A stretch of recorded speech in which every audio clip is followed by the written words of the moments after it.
Men, your family doesn't need perfect prayers. They need a shepherd who's willing to step into God's presence, even when the words don't come easy. Today's God's promise, James 4:8. Draw near to God, and he will draw near to you.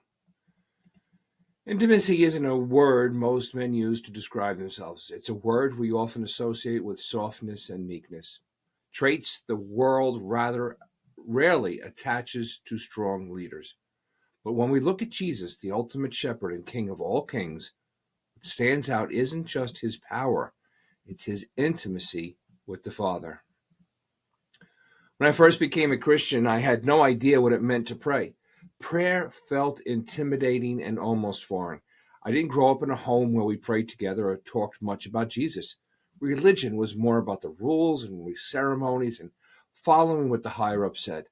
Prayer was something left to the professionals, the ones who were supposedly closer to God than the rest of us. But when Jesus got hold of my life, I wanted to learn. And like most things I commit to, I dove in head first. I joined a men's morning prayer group, 6 a.m. sharp. The plan was simple. We would gather and pray. Except I didn't. I couldn't. I sat there morning after morning, saying nothing. My heart pounded every time the prayers went around the room. Each man took his turn, praying with ease, while I sat in silence, wondering what was wrong with me. Finally, I decided enough was enough. One morning, I gave myself a full-on pep talk. Today was going to be the day I prayed out loud. No more hiding and no more fear. Time came. The prayers started. One man prayed, then the next. The room was filled with the steady rhythm of men talking to their Father. My turn came.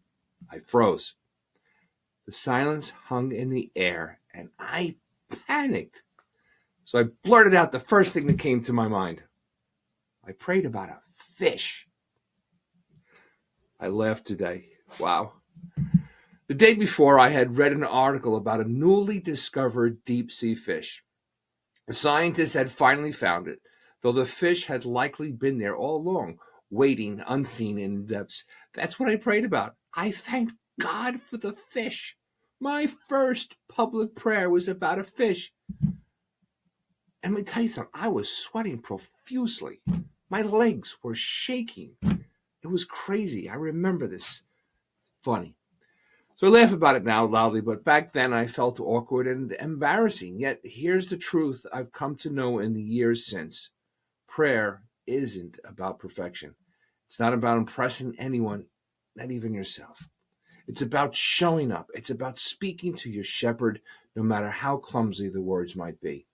Over 15 years later, prayer has become the air I breathe.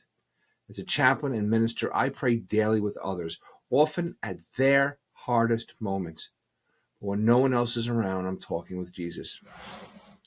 Not just asking for things, but sitting with him, thanking him, listening, worshiping in the everyday conversations of life.